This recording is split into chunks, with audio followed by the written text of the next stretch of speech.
It may shock you, but it reflects real beliefs held for generations. What is this? Today, I will take you to a village most Ghanaians have only heard of in terrified whispers. A place where the dead are not dead, where every grave dug finds itself empty again. This isn't fiction. It's not a horror film. It's real. This is Voices of the Forgotten, where Africa's deepest mysteries rise again. Deep in the northern region of Ghana, the ancestors still walk, not as spirits or dreams, but in flesh, in bone, in something that once was human. Some say it's a curse, others a punishment. But the elders of Nawuni say it's justice, returned, resurrected, and relentless. The year was 1952, and Ghana, then called the Gold Coast, was softly rumbling toward independence. But far from Accra's politics and British officials, deep within the dry savanna scrubland of northern Ghana, a bizarre mystery was unfolding. Sister Miriam Ekwa-Mensah, a missionary nurse sent by the Anglican Church to install medical clinics, arrived in the village of Nawuni. She came expecting malaria and infection, what she found no textbook had prepared her for. Villagers were burying their dead in the quiet of night, quickly, quietly, no music, no dancing, and within 3 days, those same buried bodies would return. Not in dreams, not as figures in the mist, but in the flesh. They'd come walking, slowly, barefoot, skin peeling, breath shallow, but eyes very much alive. They wandered to their homes, sat at their old firesides, asked for food, and uttered chilling sentences. In her journal, Sister Miriam Ekwa-Mensah wrote, "The body of Ama Kunada was buried on a Friday. By the following Monday, she had returned, not as a spirit, but as something more. She stood barefoot outside her mother's hut. Her skin hung like wet cloth, her voice unbearably low. Why did you leave me in the dark? I haven't finished my work." Witnessed by a nurse, documented, recorded, she thought she was losing her mind until it happened again and again. Families stopped burying their dead altogether. To southern Ghanaians, it was madness. To the world, superstition. But to the village elders of Nawuni, it was not new.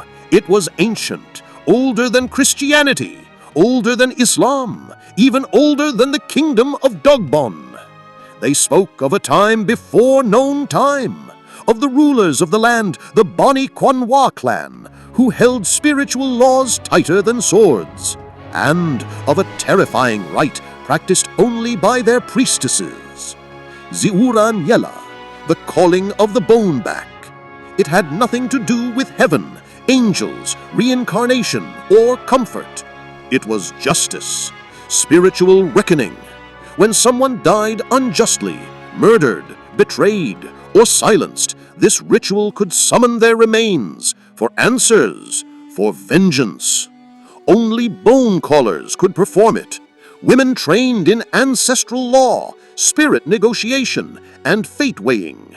It was sacred and deadly. The ancient ones said that Zewura Nyɛla wasn't evil nor good. It was a hammer, a tool that could build justice or destroy it. The elder priestess Ma Ayindogo once whispered, "They do not hunger for brains, they hunger for truth, for what was stolen from them before death came." This wasn't possession, this wasn't karma, this was ancestral revolt. If a murderer wasn't named, the corpse would rise.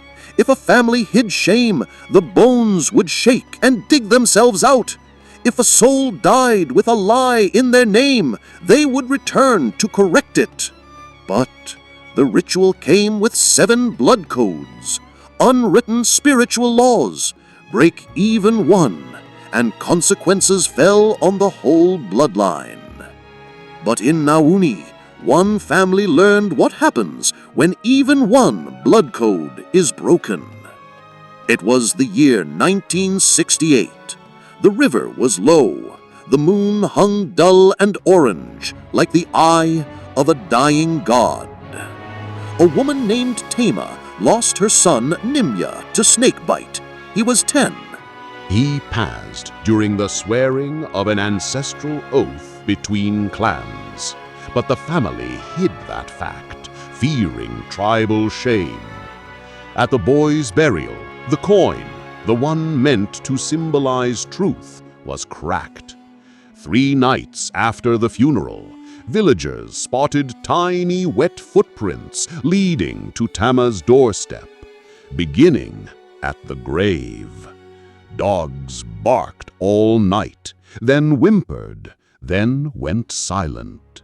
On the 8th night, Tama's daughter began speaking in Yima's voice while wide awake.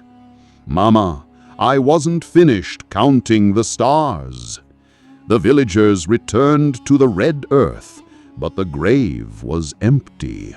Only nail marks in the coffin lid remained.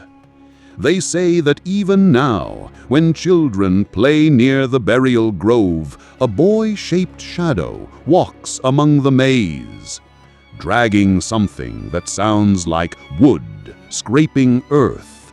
That's the kind of silence Nawuni fears most. Not loud hauntings, but silent return. But humans can't help themselves. In the 1840s, a rogue priestess named Sulemana Yeboah broke the sacred order. She abused the Zewura ritual, calling back the dead to settle political vendettas. The balance ruptured. For one stretch of 7 days, 5 dead children appeared in the village square, each with their mouths sewn shut with red thread, each whispering the same phrase, "No rest, no light, no end." Entire clans fled. Crops failed. Some claimed the first famine in northern Ghana wasn't caused by weather, but by too many spirits trapped in soil meant for planting. Nawuni still exists, a small tire-tracked village in the Kumbungu district near the White Volta River. Less than 300 people live there, quietly. There's a law, no burial after dark. And when a person dies, a disconnect ritual must be performed, with coins of truth, smoke of sage, and lines drawn in white chalk. Near the forest's edge, a chained gate still stands.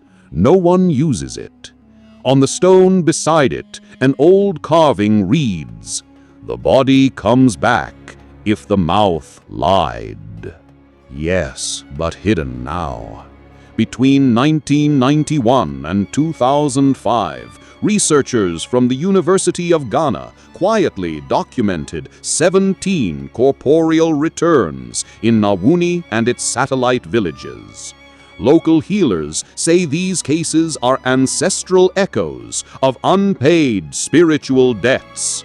Even today, families perform cleansing rites just in case. Still, some don't work. In 2017, a young woman named Faiza Abdoulaye died in childbirth. Her father buried her with all the rites. 3 nights later, he opened his door at daybreak. No one stood there, but on the doorstep lay Faiza's wedding beads, soaked, heavy, and reeking of smoke. And on the wall, a single handprint, smaller than his, but fresh. To Western minds, this is myth. To Nawuni, this is mechanics, the divine order. Africans understand death not as finality, but as a spiritual checkpoint.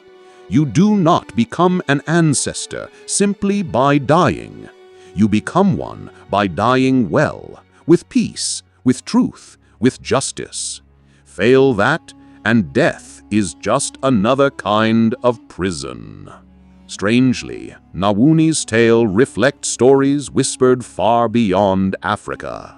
In Haiti, the zombie is born from African spirits and ancestral binding.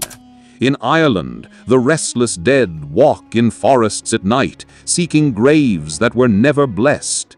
In Tibet, the Dialogue, the dead returner, speaks prophecy after returning from the spirit world.